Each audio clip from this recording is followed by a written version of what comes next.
Okay, guys, this is 5 signs that you're going through a spiritual awakening that I've been going through myself. I'm gonna go through it one by one, and maybe they go in different orders, so don't think about the orders, more think about the action itself. Number 1 is that you start to question your life, yourself, your situation, your job, your friends, your whole life situation, where you kind of like ask yourself, what am I doing? Am I happy? What is going on? Do I like what I do? Like, should I do this until I die? There's a lot of question that comes up, and all these questions are different to everyone else. It could be like, should I do this job until I die? Like, can I work? Can I make more money? Or can I have more freedom in my life? It could be different things where you really start to question yourself and you feel like you want the truth. It's like you feel that you really want the answers and you really want to change because you're not happy with the situation that you're in. That could be number 1 sign. Number 2, you start to embrace your dreams that you had for a long time. Maybe you're like, the things that you wanted to do as a child start to come up in your life. And by that I mean that you have ideas about things that you want to do in this lifetime, and you start to kind of like combine with this thing where you're kind of like, oh, I start to, can I even do this? Can I reach my dreams? Maybe when you're asleep even, this stuff is coming to you, or if you start meditating, when you sit there, it starts to come to you, and there's something within that kind of like, hey, you know what? We can go toward these things, and it's actually possible. And you start to like see that other people are just as smart as you, and if they can do it, maybe you can do it too. Number 3, this one is quite hard. You've been living your life in a way that you can call a lie. Either things you've been saying, been doing, things you've been not doing, people you've been with, and all of this stuff start to come up to the surface, and all of a sudden you feel that, shit, I've been living a lie my whole life? And then you start to feel maybe guilt or shame or these lower feelings that needs to surface, and they need to be let go. And when this happens, you really kind of like trigger feelings that have been suppressed for a long time, and they're there to help you move on in the direction that you need to go to. But this is it came to me really hard. I remember I was like, damn, I've been living my life a lie all the time, and I was like, and I didn't even know it. I wasn't even aware that I was like living in a lie, because I was so conditioned by society and everyone else, and like, this is what you're supposed to do. But then questions came, and then the truth came, and then all of a sudden you're like, okay, you know what? It's okay, because I took the best decision that I could in the moment. But it's hard when you come to the point when that comes up. But now you let it go and you allow it and you move on. This one is number 4 is a big one for me. You can't stand small talk. You wanna speak the truth, and you wanna speak about deep things that goes on inside of you. You wanna speak about emotions and feelings and things that you've been doing and not doing, and you want the truth, and you want to get, it's like it's been bottled up there. You want to be fully genuine and real, and you want other people to be the same, so you can talk with someone about the truth. And because when you talk about the truth, there's like a sense of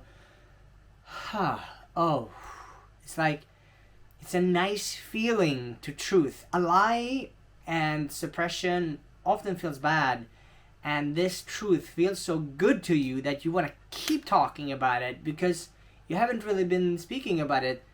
you've been maybe conditioned to say things, and then all of a sudden when you are vulnerable enough to say these things that are sometimes a bit uncomfortable, but they also set you free in a way that you haven't experienced before. So now when you speak about them, you're like, holy shit, that feels good. Why haven't I said these things before?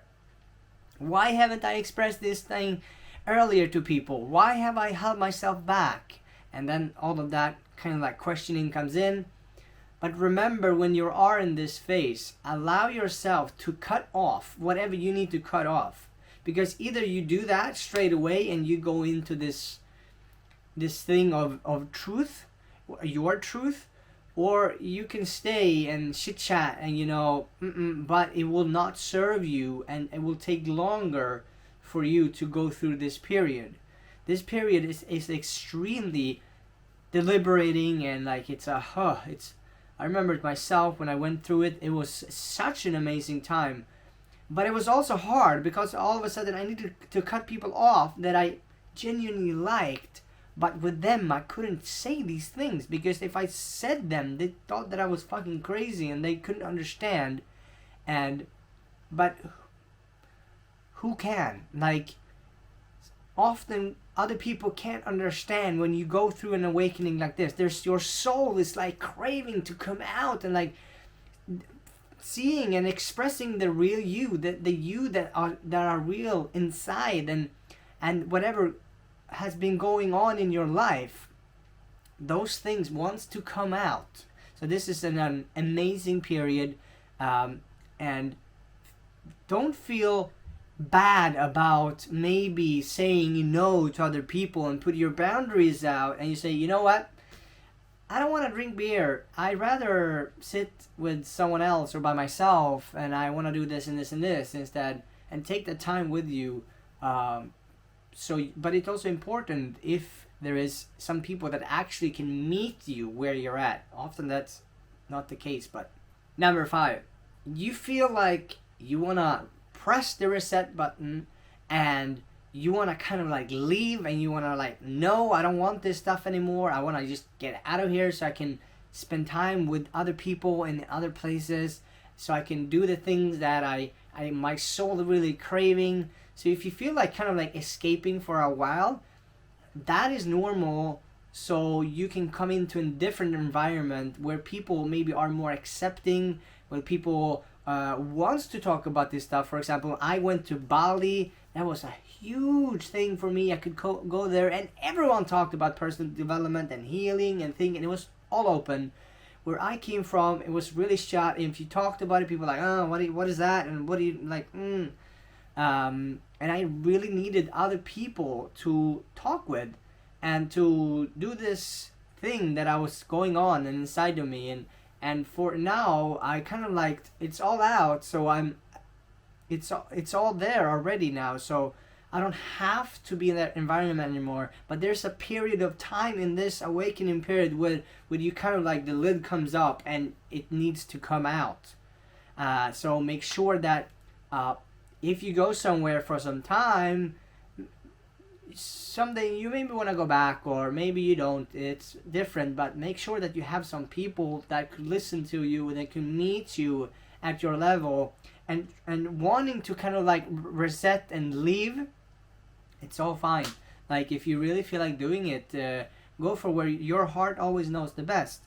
So it's a clear sign that you're sick of the environment where you're at, and maybe the environment can't meet your needs, and therefore you have to change location, and feel that in where they can be. There's different places in the earth that is very like spiritual, and Bali is one of them where I've been. Like there's Sedona in America, and there's like some place in UK, and there is some places where you can go and have this kind of like vibe. Even in Turkey, there's a place. These were the 5 signs that you are going through your spiritual awakening. Comment down below if you resonate with one of them, and don't forget to subscribe. See you later, guys.